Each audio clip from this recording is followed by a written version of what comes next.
आज की हमारी टॉपिक है एडाप्टेशन। ये इकोलॉजी में चौथा लेक्चर है। पीछे हम लोगों ने पढ़ा था रिस्पॉन्स ऑफ एबायोटिक फैक्टर्स, जिसमें हम लोगों ने रेगुलेशन, कन्फॉर्मेशन, माइग्रेशन और सस्पेंशन, इस जीवों की ये चार प्रॉपर्टी किस तरह से ये रिस्पॉन्स लेते हैं एबायोटिक फैक्टर्स का, इसके बारे में हम लोगों ने जाना था। आज हम लोग उपस्थित हैं एडाप्टेशन जानने के लिए कि what kind of the adaptation toward the abiotic environment, abiotic habitat. Any organism reside anywhere and shows reproductive fitness. How can, what kind of the mechanism? This mechanism not lead in a day, but also in the course of evolution, this mechanism develop, by which organism ensure their survival and the fitness. In your word, this fitness is nothing but the reproductive fitness. तो आज हम लोग यह जानने वाले हैं कि adaptation क्या है और ये कितने तरह के हो सकते हैं। वैसे तो एडाप्टेशन एक बहुत ही रहस्यमयी चीज है लिविंग वर्ल्ड के लिए, और एडाप्टेशन की चर्चा हम विस्तृत रूप से इवोल्यूशन को पढ़ने में करते हैं, लेकिन फिर भी हम ग्लोब पर डिस्ट्रीब्यूशन ऑफ ऑर्गेनिज्म को देखने जा रहे हैं, किस प्रकार ऑर्गेनिज्म रहते हैं, इसलिए हमें यहाँ संक्षिप्त में एडाप्टेशन के बारे में जानना है। तो आइए देखते हैं एडाप्टेशन क्या है।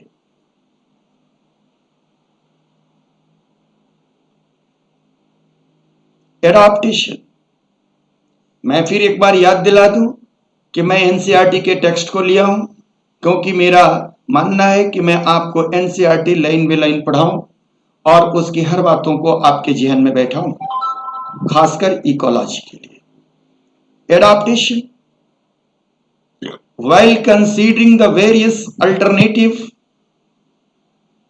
available to organism for coping with extreme in their environment, you have seen that some are able to respond through certain physiological adjustment, while others do so behaviorally, migrating temporarily to the less stressful habitat. यह आपको याद दिला रहा है कि आपने पीछे section में ये जाना है कि ऑर्गेनिज्म या तो उसी एनवायरनमेंट में अपने को एडजस्ट करते हैं by the mechanism of the homeostasis and regulation, otherwise stress condition extreme होने पर वो माइग्रेट कर जाते हैं, लेकिन उनकी माइग्रेशन टेम्पररी होती है। That is also a kind of adaptation, कि स्ट्रेसफुल इन्वायरमेंट को ओवरकम करने के लिए वो उस जगह को छोड़कर कुछ दिन के लिए चले जाते हैं और पुनः रिटर्न होते हैं, तब तक उनका हैबिटेट भी उनके लिए कोऑपरेटिव हो गया रहता है। यह बात आपको याद आ रही होगी साइबेरियन क्रेन का माइग्रेशन से, आर्टिक टर्न के माइग्रेशन से, कि वे लोग किस तरह माइग्रेट करते रहते हैं around the year. This response are also actually their adaptation. So we can say that adaptation is any attribute of organism, may morphological, physiological and behavioral, कि adaptation एक वैसा एट्रीब्यूट है जिसके द्वारा जीव अपने आप को एडजस्ट करते हैं एक पर्टिकुलर बायोटिक एबायोटिक हैबिटेट में, और यह एडाप्टेशन हो सकता है मॉर्फोलॉजिकल यानी स्ट्रक्चरल लेवल पर, फिजियोलॉजिकल यानी फंक्शनल लेवल पर, एंड बिहेवियरल व्यवहार के आधार पर, that enable the organism to survive and reproduce in it habitat. अब ऑर्गेनिज्म सरवाइव करेगा या रिप्रोड्यूस करेगा अपने हैबिटाट में, तो सरवाइव करेगा तभी रिप्रोड्यूस करेगा। इसे आप कहते हैं रिप्रोडक्टिव फिटनेस। तो आप जानते हैं रिप्रोडक्टिव फिटनेस। तो एडॉप्टेशन क्या करता है? रिप्रोडक्टिव फिटनेस को इंश्योर करता है। तो जो किसी भी एबायोटिक हैबिटाट में या अपने हैबिटाट में जितना एडॉप्टिव होगा वो उतना ही ज्यादा फिटनेस देगा और उसकी रिप्रोडक्टिव फिटनेस की लेवल हाई होगी, इसलिए वो वहां पर लग्जूरियस ग्रोथ करेगा और उसका पॉपुलेशन बनेगा। आप देख रहे हैं हम पॉपुलेशन के आगे और बढ़ रहे हैं। और जो नहीं एडॉप्ट करेगा, लेस एडॉप्टेशन रहेगा, एनी हाउ सरवाइव करेगा, तो बहुत कम संख्या में अपना प्रोजेनी छोड़ेगा, जिसकी वजह से उसकी पॉपुलेशन छोटी होगी, रेयर होगा वो, और उसकी फिटनेस कम होगी। तो आपने यहां देखा कि एडॉप्टेशन तीन तरह के, स्ट्रक्चरल एडॉप्टेशन, बिहेवियरल एडॉप्टेशन और फिजियोलॉजिकल। तो फिजियोलॉजिकल एडॉप्टेशन का दूसरा नाम फंक्शनल एडॉप्टेशन और स्ट्रक्चरल एडॉप्टेशन का दूसरा नाम मॉर्फोलॉजिकल एडॉप्टेशन। पेरिमेंटिस में एक इंसेक्ट्स है पेरिमेंटिस, इसी में ये तीनों एडॉप्टेशन को मैं दर्शा रहा हूं। वैसे आपको संक्षिप्त में समझाने के लिए, structural adaptation physical feature of organism, example presence of wing for flight. हवा में उड़ने के लिए विंग्स का होना, स्ट्रक्चरल एडॉप्टेशन। आपको याद होगा या नहीं याद होगा तो डार्विन साहब ने अपनी जो यात्रा की थी तो गैलापागोस आइलैंड पर उन्होंने बहुत सारी चिड़ियों को ऑब्जर्व किया था। उन चिड़ियों को हम लोग कहते हैं डार्विन फिंच। तो डार्विन फिंच जो थी उनको उन्होंने डार्विन साहब ने यह बात बताया कि इनमें एडॉप्टेशन, कि उनकी एडॉप्टेशन के चलते उनकी इवोल्यूशन, और इसके लिए बहुत पॉपुलर टर्म उन्होंने दिया एडॉप्टिव रेडिएशन, जो मैं इवोल्यूशन के दरमियान इस बात को कहूंगा एडॉप्टिव रेडिएशन। तो कहता है कि एडॉप्टिव रेडिएशन भी स्ट्रक्चरल एडॉप्टेशन पर आधारित था, और स्ट्रक्चरल एडॉप्टेशन उनकी कहां थी, उनके स्ट्रक्चर में एडॉप्टेशन कहां आई थी, तो उनके बिक में आई थी, उनके चोंच में आई थी। तो आप देखिए कि हमने डार्विन फिंच का यहां पर फिगर दिया है और सबके बिक को आप देखिए, इनके बिक सबके अलग अलग तरह के हैं, और ये बिक जो है अलग अलग वर्क के लिए, कोई फ्रूट ईटर है, कोई नट क्रैकर है, कोई वुडपेकर है, कोई इंसेक्टिवोरस है, इस तरह की ये सारी चिड़ियाएं हैं। यहां केवल मुझे यही बात बतानी है इसमें कि ये देखिए इनकी बिक की बनावट अलग अलग है। तो यह क्या होगा, तो स्ट्रक्चरल एडॉप्टेशन के चलते हुआ। तो अब आप पहली बात ही स्ट्रक्चरल एडॉप्टेशन को समझे होंगे। आइए अब आपके टेक्सचर थोड़ा सा अलग आते हैं और देखते हैं type of adaptation. Anything that help an organism survive in it environment is an adaptation. It also refers to the ability of the living thing to adjust to different condition within their environment. कि किसी भी environment में कोई भी जीव जैसे adjust किया और जो भी मैकेनिज्म लगाता है वो सारा एडॉप्टेशन कहलाता है। बेसिक तौर पर आपने देखा कि तीन ही है, स्ट्रक्चरल, फिजियोलॉजिकल और बिहेवियरल। इसी से रिलेटेड कुछ और भी एडॉप्टेशन है। एज फॉर एग्जाम्पल स्ट्रक्चरल तो आपने समझा ही है, protective colouration, mimicry, behaviour adaptation, migration, hibernation, ये सब फेमस है, इसलिए हमने अलग से आपको बताया है कि इसके बारे में थोड़ी सी बात, क्योंकि एग्जामिनर जब क्वेश्चन बनाएगा तो इन सारी बातों पर फोकस कर सकता है, क्योंकि उसने कोट कर दिया है कि तीन तरह के adaptation. Physiological adaptation, behaviour control by brain, animal के केस में, तभी वो फिजियोलॉजिकल होगा। और ये फिजियोलॉजी हुई, और ये फिजियोलॉजी कहां रिफ्लेक्ट करेगी, तब बिहेवियर पर रिफ्लेक्ट करेगी। और बिहेवियर कब होगा? जब उसके अनुसार उसके पास स्ट्रक्चर होगा। दांत जिसको रहेगा वही ना काट लेगा, अब पंख जिसको रहेगा वही ना हवा में उड़ जाएगा।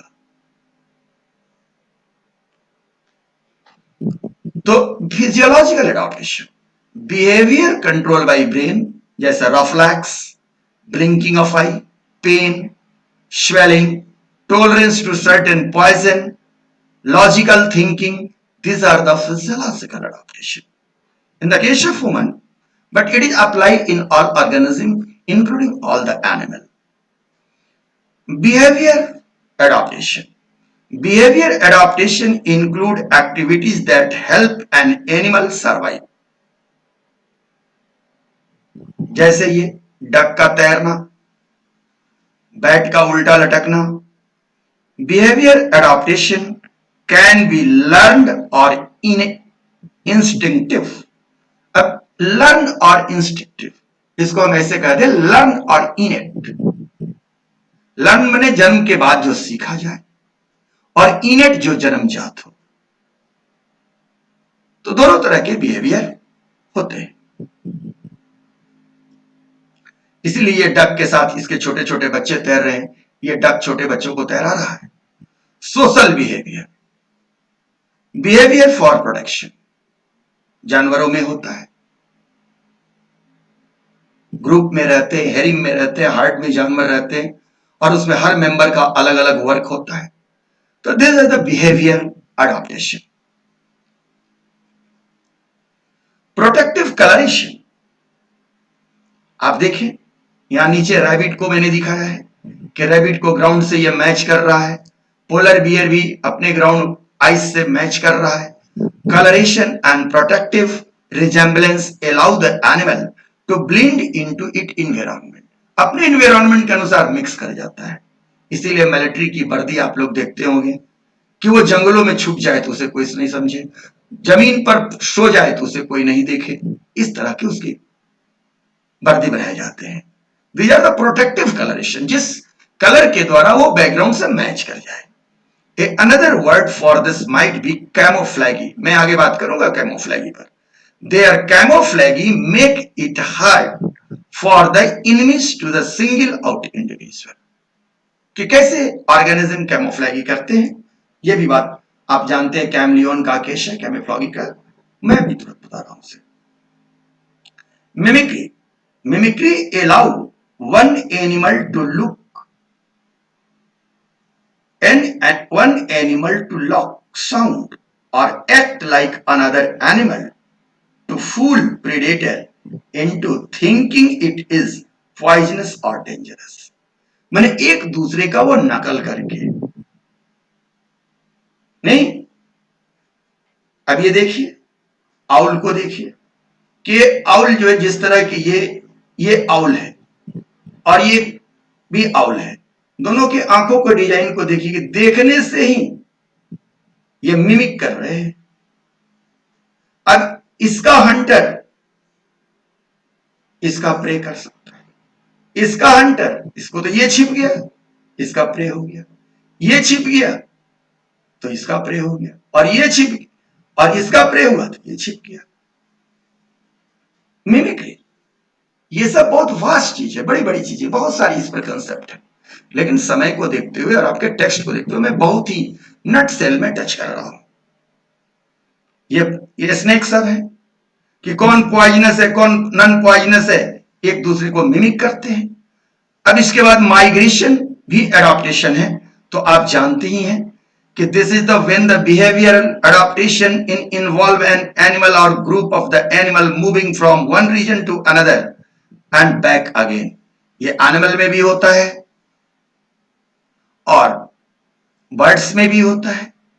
Animal migrate for different reason, for better climate, better food, safe place to life, safe place to raise young, माने बच्चा पैदा करना, go back to the place when they are born. तो माइग्रेशन तो एक बहुत बड़ी एडॉप्टेशन है, और आप बहुत बातें जानते हैं माइग्रेशन पर, और आगे भी जानेंगे। Migratory birds, migratory animal. Hibernation, यह भी आप जान चुके हैं हमसे कि हाइबरनेशन क्या है, लेकिन यहां आपको जानना है कि hibernation is a kind of adaptation. This is a deep sleep in which the animal body temperature drop, body activity are slow to conserve energy. In your words, that is a suspend their activity. कि वो या तो एक adaptation लिया जो powerful है वो migrate कर गए एडवर्स हैबिटाट से, और नहीं दूसरे जो है अगर नहीं माइग्रेट करने लायक हैं तो अपनी एक्टिविटी को सस्पेंड कर दिए, जिसमें hibernation, aestivation, diapause all are the adaptation. अगर बायोलॉजी में एडाप्टेशन को हटा दिया जाए तो बायोलॉजी का कोई मीनिंग ही नहीं रहता.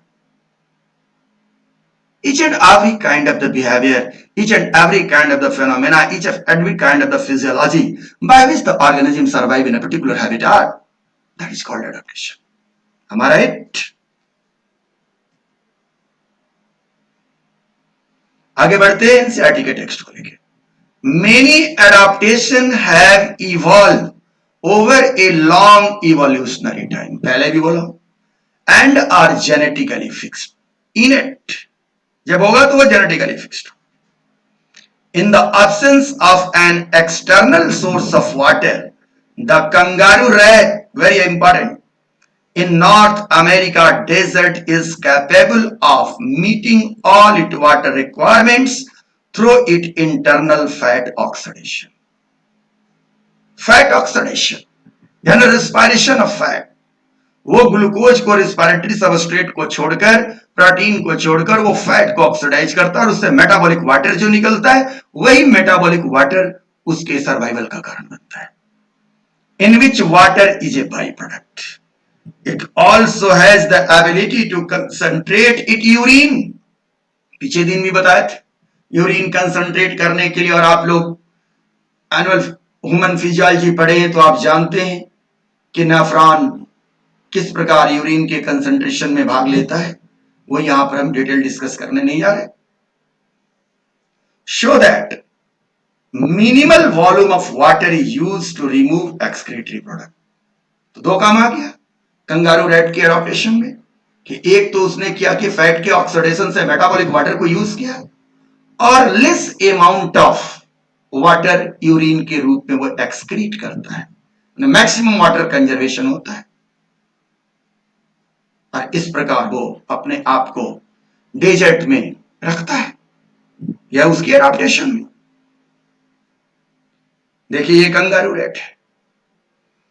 दे have large hind feet that keep them from sinking into the sand. बालू में धंस जाता है. Kangaroo rat dig burrow to protect themself from predator and heat. Kangaroo rat are nocturnal, avoiding the heat during the day, and the large ear help dissipate heat. And kangaroo rat may obtain their water from the food they eat. Fat oxidation. तो आपने देखा एक adaptation example है, इसको ध्यान में रखेंगे, ये सवाल आते हैं यहां से.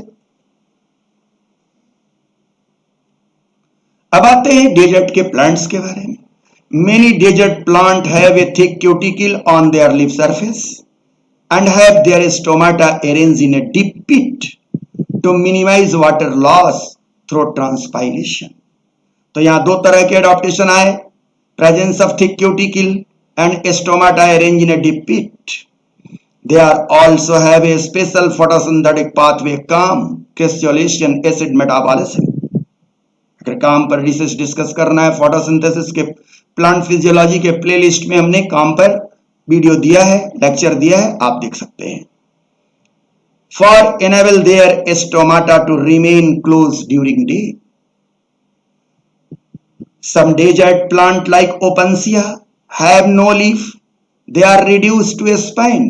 लीफ अगर स्पाइन के रूप में रिड्यूस हो जाएगा तो क्या होगा, रेट ऑफ ट्रांसपायरेशन घट जाएगा और फोटोसिंथेसिस का काम अब लीफ नहीं स्टेम करेगा, and photosynthetic function is taken over by the flattened stem. Adaptation in plant in desert. The most plant have the long root that go deep to the soil for the absorbing water. एक बार 4-5 साल पहले ये सवाल NEET में पूछा गया है. लीफ आर आइदर एब्सेंट और present in the form of A spine which help the reducing loss of water as a desert plant lose very little water through the transpiration. Example, cactus have a thick green fleshy stem covered with a thick waxy layer which help to retain water and also carry photosynthesis. तो cactus के पौधे आप देख रहे हैं और आप इनके बारे में भी जाने कि डेजर्ट एनिमल कंगारू रैट किस प्रकार अडॉप्ट कर रहा है डेजर्ट में और प्लांट्स कैसे अडॉप्ट कर रहे हैं। उसके लिए आपने चार बातें देखा। पहला थिक क्यूटिकल, दूसरा स्टोमाटा और अरेंज इन डीप पीट, तीसरा काम पाथवे, चौथा स्टोमाटा, चौथा leaf reduce into spine and flatted stem become photosynthetic. ये सारे ऑप्शन रहते हैं और इससे सवाल बार बार पूछे जाते हैं। अब एडॉप्टेशन क्या है प्लांट्स का डेजर्ट में, क्या इफेक्ट है?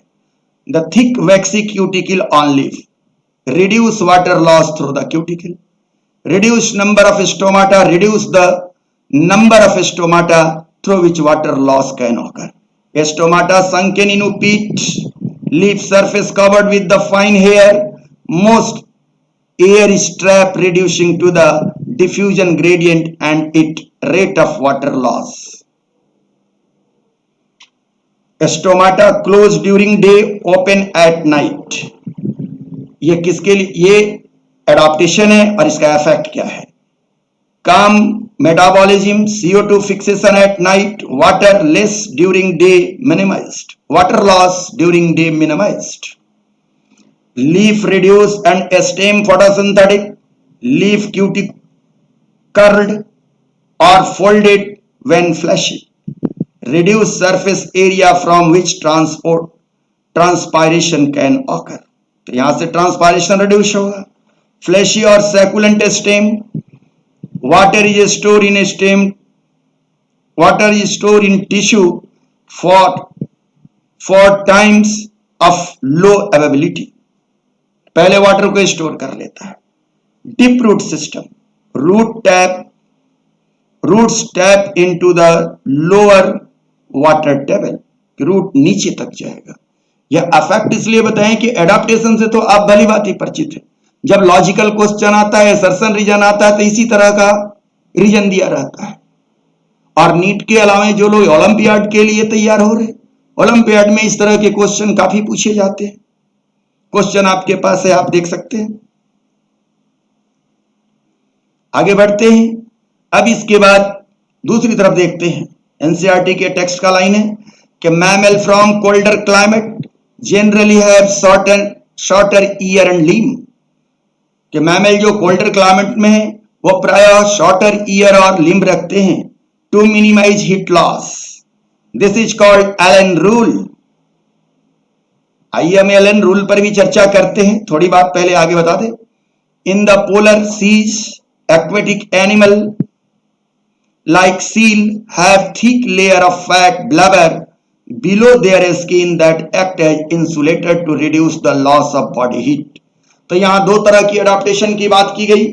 पहली बात है कि कोल्डर क्लाइमेट्स में जो भी मैमल रहते हैं उनके शॉर्टर ईयर और लिम्स हो जाते हैं, और पोलर सी में जो एक्वेटिक मैमल रहते हैं उनके स्किन के नीचे थिक लेयर ऑफ फैट पाया जाता है जो इंसुलेटर के रूप में काम करता है। तो ये सील मैमल को आप देख रहे हैं। अब है क्या कि ये रूल जो एलन रूल है, बच्चे कई बार पूछते हैं कि सर एलन रूल पर कुछ बोलिए, तो मैं सारी रूल जो भी इकोलॉजी में मुख्य रूप से यहाँ एडॉप्टेशन से रिलेटेड रूल है सब पर थोड़ा थोड़ा डिस्कस आज करते रहो। There are 4 rule, Allen rule, Bergmann rule, Gloger rule, Wilson rule. ये 4 रूल इंपॉर्टेंट है, सब पर दो लाइन में बोल रहा हूं। Allen rule, Allen rule is a biological rule posited by the Joel Allen in 1877. It stated that the endotherm from colder climate usually have the shorter limb or appendages than the equivalent animal from warmer climates। आया समझ में कि not only limb but appendages, उपांग, शरीर से बाहर निकले हुए अंग, उसमें पूंछ भी आएगा, ईयर पिन्ना भी आएगा, उनकी लिम्ब भी आएंगे। The theory behind the Allen rule is that the endothermic animal with the same volume may have differing surface area, which will aid or impede their temperature regulation. In cold climate, the greater the exposed surface area, the greater of loss of heat and therefore energy. Animal in the cold climate need to conserve much energy as possible. इसी संबंध में पिछले दिन एक line NCERT का था कि प्रायः छोटे एनिमल पोलर रीजन में नहीं पाए जाते हैं, यही कारण है, यही उसका मुख्य फैक्ट है. In warm climate, the opposite is true. An animal will overheat quickly if it has low surface area to volume ratio. Therefore, animal in warm climate will have high surface area volume ratio so as to help them lose heat. तो heat को loose करना है, इसलिए यहां पर क्या होंगे, यहां के जानवरों के अपेंडेजेस बड़े बड़े होंगे. एग्जाम्पल हमने लिया है दोनों ईयर और लेग के लिए, क्योंकि एनसीईआरटी दोनों बात को कही है, ईयर और लेग. तो मैंने रैबिट के एग्जाम्पल लिया है. तो ये जैक रैबिट है, देखिए ईयर कितना बड़ा है और लेग भी कितना बड़ा है. और आर्टिक हेयर है, इसमें देखिए shorter year and leg and small face. इसका लेग भी स्मॉल हो गया, फेस भी छोटा हो गया और पूंछ भी देखिए छोटा होगा और इसका देखिए पूंछ बड़ा है. तो आपने अब एलन रूल समझा कि एलन रूल क्या कहता है कि कोल्डर, इसका एक लाइन का बात है कि बीएमआर कोल्डर रीजन में ज्यादा होगा. जब बीएमआर ज्यादा होगा तो extremist part of the body the shorten, body के जो एक्सट्रीमिस्ट एरिया होंगे वो शॉर्ट होंगे क्योंकि कम हीट लॉस करना होगा. और वार्मर एरिया में होगा, जहां ट्रॉपिकल रीजन में होगा तो बॉडी का जो एक्सट्रीमिस्ट एरिया होगा लंबा लंबा होगा, जिससे जल्दी जल्दी हीट वो लॉस करेगा. ये सिंपल सा बात है, इसको एलन साहब ने कहा था. Bergmann rule given by Christian Bergmann. In fact, Bergman rule assured the geographical range of the species possessing a smaller body size are found in warmer part of the range and the rest of the largely body size in cooler part. अभी बात बोल रहा था BMR का. अब उसी का interpretation है, एलन रूल का ही इंटरप्रिटेशन है, कंसेप्ट आपका उतना ही है. Explanation. In cold climate, the larger animal have the lower surface area to volume ratio than a smaller animal. So they radiate lost body heat per unit of mass and therefore stay warmer in cold climate. In hot climate, the higher surface area to the volume ratio the smaller animal facilitate heat loss through the skin and help cool in the body. Example, polar bear are much larger than the speckled bear. General bear से polar bear बहुत लंबे, बहुत बड़े होते हैं. अब आते हैं कहां, extension of the Bergmann rule. In 1937 the German zoologist and the ecologist Richard Hesse proposed a extension of Boltzmann rule. Hell's rule, also known as the heart weight rule, stated that the species inhabiting in colder climate have a large heart in relation to the body weight than closely related species inhabit in warm climate. तो आपने ये क्या समझा कि यहां आपने एक छोटी सी बात समझी कि बर्जमैन रूल का ही एक्सटेंशन आया. कौन सा रूल? तो हेजन रूल. उसमें उन्होंने क्या कहा कि कूलर हैबिटाट में पाए जाने वाले जानवरों का हार्ट वेट ज्यादा होगा इन रिस्पेक्ट ऑफ बॉडी और वार्मर में हार्ट का वेट कम होगा in respect of body. Gloger rule. The Golgi rule is a geological rule which stated that within a species of endotherm, more heavily pigmented from tend to be found in the more humid environment. Example near equator, कि उनकी body पर pigmentation ज्यादा होगा. क्यों pigmentation ज्यादा होगा? गोल्जर साहब का क्या कहना है, क्या सिद्धांत है? जब ज्यादा पिगमेंटेशन होगा तो क्या करेंगे, यूवी रेज को रोकेंगे, ज्यादा रोकेंगे. अब इक्वेटर के एरिया में सनलाइट की तीव्रता ज्यादा होगी, इंटेंसिटी ज्यादा होगी, तो वहां पर ये पिगमेंटेशन उनके लिए एडाप्टेशन है और उनको लाभ पहुंचाएगा। Explanation. In this case, the understanding cause of probably the need to the better protect against the excessive solar UV radiation at the lower latitudes. However, the absorption of the certain amount of UV radiation is necessary for the production of certain vitamin, especially vitamin D. For example, in the case of bird, appear to be the increased resistance of dark feather or hair dreading bacteria such as the Bacillus lichenoformis. Feather in humid environment have the greater bacteria load and the humid environment are more suitable for microbial growth. The dark feather or hair are more difficult to break down. देखे तो यह बात ग्वालियर साहब ने एक line में आपको सारी बात बताई। आपको एक लाइन में याद रखना है कि ज्यादा ह्यूमिड इन्वायरमेंट में क्या होता है, डार्क कलर पिगमेंटेशन होता है। तो ह्यूमिड इन्वायरमेंट के बर्ड्स, जानवर, आदमी जो होंगे उन पर पिगमेंटेशन क्या होगा, डार्क होगा। और जब ह्यूमिड जहां कंडीशन नहीं होगा वहां अगर ये कूलर कंट्री में जाएंगे तो या कूलर हैबिटाट में जाएंगे तो पिगमेंटेशन लेस होते जाएगा। तो किसी में देखिए ब्लैक बियर, व्हाइट बियर, और जगह जहां भी है, मैंने चिड़ियों को दिखाया है इसलिए कि आप लोग इसमें देख लें इसके pigmentation. Wilson rule, animal living in the Arctic region have thick layer of subcutaneous fat compared to lean skin of animal in tropical habitat. Animal have longer hair in Arctic region as compared to hotter climate animal. For example, sheep, goat in the colder climate have long hair and thick subcutaneous fat than hot climate animal. आप जानते भी होंगे आपके यहाँ जो बकरियां होती हैं और पहाड़ों पर जो बकरियां होती हैं, जो भेड़े होते हैं, उनमें हेयर लंबे होते हैं। इसी बकरी की वैरायटी है पासमीना गोट जो पहाड़ों में पाई जाती है। तो ये हेयर्स की डिस्ट्रीब्यूशन के बारे में, उनके मीट के डिस्ट्रीब्यूशन के बारे में बोले कौन, विल्सन साहब। और इसे कहते हैं विल्सन रूल कि animal living in Arctic region have thick layer of subcutaneous fat compared to lean skin of animal in tropical habitat. कि उनके अंदर क्या होगा, फैट का डिपोजिशन ज्यादा होगा, उनके शरीर पर हेयर ज्यादा होंगे।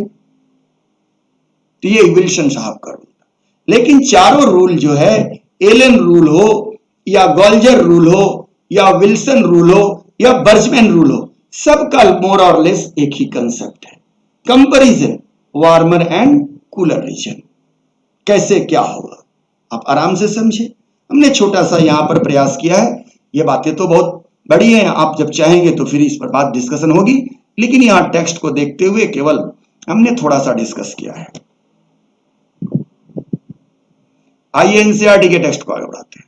सम organism possess adaptation that are physiological, a physiological adaptation allow them to respond quickly to the stressful situation.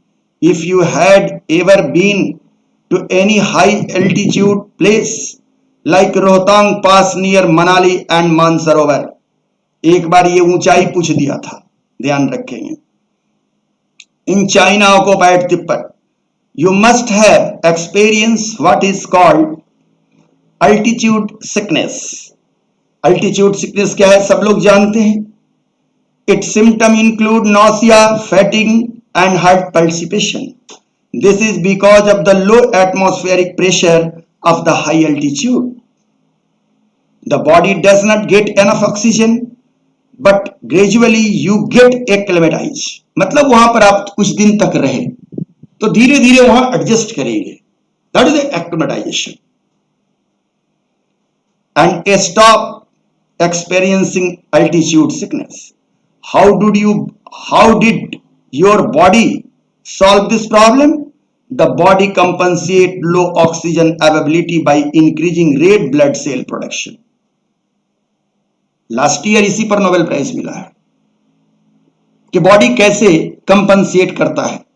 आप सब लोग जानते होंगे कि यह यहां भी ये फिजियोलॉजिकल है, तो इसके लिए मैकेनिज्म होगा, और ये मैकेनिज्म क्या होगा? अब हीमोग्लोबिन की प्रोडक्शन बढ़ेगी तो इरिथ्रोपोइटिन, अब वो केमिकल है, प्रोटीन है आपकी बॉडी का,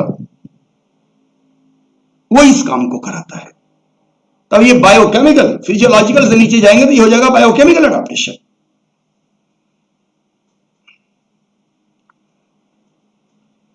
By increasing red blood cell production and decreasing the binding capacity of hemoglobin by increasing breathing rate. Many tribes live in this high altitude of Himalayas find out if they normally have the higher red blood cell count or total hemoglobin than people live in plain. इसकी बात है, कश्मीर में रहने वाले लोग आप लोगों से ज्यादा गोरे हैं। जब भी हीमोग्लोबिन बढ़ेगा तो आपका चेहरा चमकेगा, लाल होगा। तो देखिए हिमालय में रहने वाले ट्राइबल लोगों को या जो लोग भी रहते हैं, सब लोग रिस्पेक्टिवली आप लोगों से ज्यादा हीमोग्लोबिन रखते हैं पर कैपिटा, तभी उनकी सर्वाइवल है। That is adaptation. इसी तरह की एडाप्टेशन और दूसरी जगह भी मैं आपको बताता हूं, जैसे जितने भी लोग हैं अफ्रीकन मूल के लोग हैं, उनके हीमोग्लोबिन में एक म्यूटेशन है, sickle cell anaemia. That is also adaptation कि अगर वो sickle cell anaemia, sickle cell उनमें नहीं रहे तो वो मर जाएंगे, क्योंकि जिनको सिकल सेल एनीमिया है वो रेसिस्टेंट टुवर्ड मलेरिया। तो ये एडाप्टेशन हुआ। तो ये सारे फिजियोलॉजिकल एडाप्टेशन है।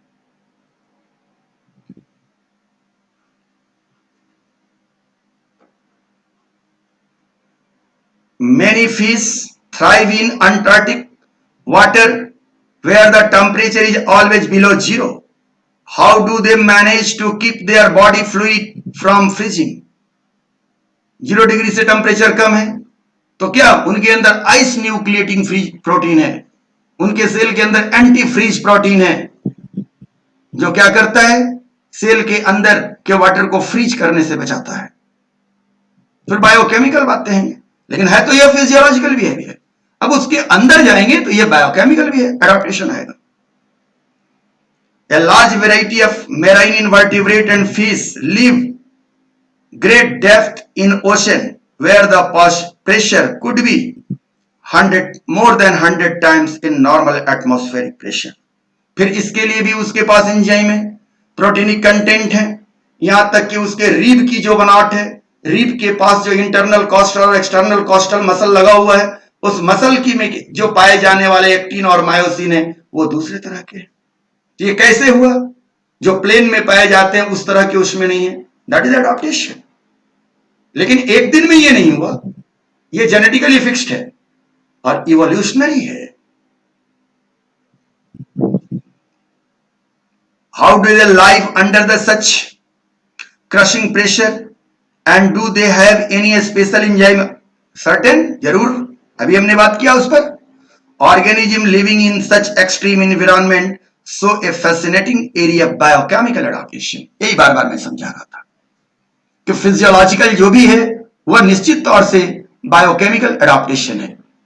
और बायोकेमिकल एडाप्टेशन आप जानते हैं क्या होगा, या तो वो प्रोटीन होगा या इंजाइमेटिक होगा, जो सीधे पिछले दिन बताया थे कि स्ट्रेस क्या करता है, abiotic stress genetic effect gene को चेंज कर देता है और उस तरह के प्रोटीन बनाने लगता है। तो आप लोगों ने समझा biochemical adaptation, physiological adaptation, behavioural adaptation, structural adaptation. आइए बिहेवियरल एडाप्टेशन को फिर से देखते हैं, क्योंकि उस पर भी बहुत सारी बात आपने नहीं समझा।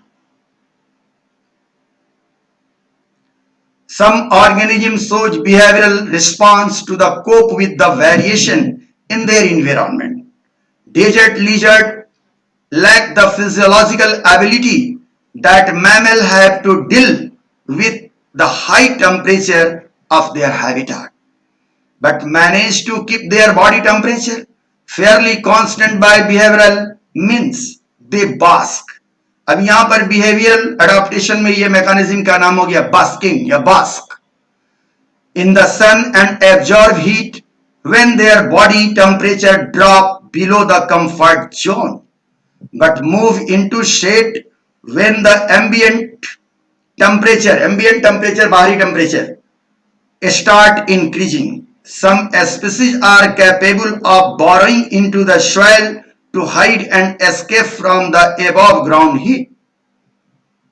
बातें आप सारी समझे होंगे। मुख्य बात है बास्किंग क्या है। आप इस फिगर के द्वारा बास्किंग को समझिए। ये देखिए, ये लिजार्ड, ग्राउंड का टेम्परेचर 25 डिग्री सेंटीग्रेड है, ठंडा है। ये चट्टान पर पड़ा हुआ है, इधर से देखिए इस चट्टान से रिफ्लेक्शन हो रहा है, और रॉक का टेम्परेचर, यहां पर रॉक का टेम्परेचर क्या हो गया, 50 डिग्री बढ़ गया, और इस पर ये लेटा हुआ है। एयर का टेम्परेचर कितना है, 32 डिग्री है। इसके बॉडी से इवोपरेशन भी हो रहा है, कन्वेक्शन भी हो रहा है, यहां से थर्मल रेडिएशन भी हो रहा है, और इसके बॉडी पर डायरेक्ट सोलर रेडिएशन भी हो रहा है। इन सारी चीजों के बीच ये अपना टेम्परेचर 37 डिग्री बना के रखा है।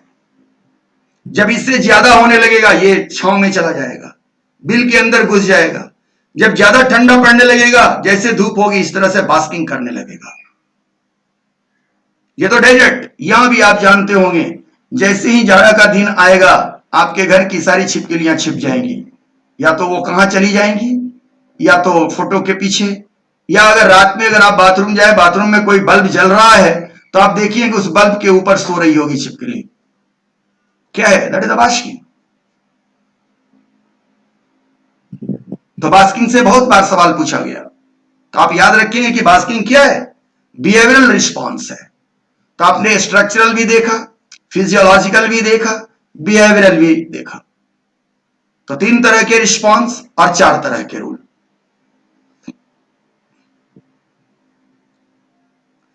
अब कुछ हाइड्रोफाइट्स, कि हाइड्रोफाइट्स के लिए क्या एडाप्टेशन है। तो modification, large flat leaf that float, leaf have notch और hair, long flexible stalk, shallow underground stem, rhizome and small root. Example, damp soil, edge of water. Example, bulrushes. Shallow water, root is mud, is water lily, float on the surface, water hyacinth, totally submerged except floating flower, ribbonweed. इसके अलावा भी जानते हैं आप, उसमें anatomical adaptation होगा। तो आपके टेक्स्ट में इस तरह की कोई चर्चा नहीं है, इसलिए मैं आपको बोझिल बनाना नहीं चाहता। हमने देखा है और आपने भी देखा है, एनसीईआरटी के अलावा कोई भी अगर शेड्यूल मॉड्यूल देखें आप, या कोई भी बुक देखें आप, दुनिया भर की बातें लिखी हुई है। उस परिदृश्य में हमने ये सोचा है कि आपको टू दी पॉइंट बात बताकर आपके क्वेश्चन को बताया जाए, क्योंकि मेरा अनुभव रहा है कि जो इकोलॉजी में खासकर, इवोल्यूशन में खासकर जो बातें आपके टेक्स्ट में लिखी हुई हैं उसी के संदर्भ में बातें पूछी जाती है, क्योंकि ये सारे सब्जेक्ट बहुत ब्रॉड है, और अभी आप लर्नर हैं, अभी बिगिनर हैं, आपको बहुत सारी बात हम नहीं कह सकते, कहते भी हैं तो बहुत नटसेल में कहते हैं, ओनली टच करते हैं। तो आपने एडॉप्टेशन आज समझा। एक चीज कैमोफ्लेगी को एक बार छोटा सा मैं प्रस्तुत करता हूं और उसके बाद अपनी बात समाप्त करता हूं। यह है क्या, physical adaptation, camouflage, use of colour in surrounding, that chameleon can change it colour to match it surrounding. तो यह भी एक बिहेवियर है कैमोफ्लेगी। तो कैमोफ्लेगी भी डेजर्ट एनिमल का भी बिहेवियर है, कैमलियन का भी बिहेवियर, रेप्टाइल्स का बिहेवियर है, बास्किंग भी रेप्टाइल्स का बिहेवियर है। यह बात आप ध्यान देंगे। तो चलते चलते हम अपनी बातें समाप्त करते हैं एडॉप्टेशन की, और इसके बाद हम लोग बात करेंगे किसका, पॉपुलेशन, कि पॉपुलेशन एट्रीब्यूट क्या है और पॉपुलेशन क्या है। जल्दी ये चैप्टर में समाप्त कर रहा हूं और इसके बाद इसके क्वेश्चन आयर को मैं दे रहा हूं। तो अब हम लोग अगली बात पॉपुलेशन से करेंगे। Thank you.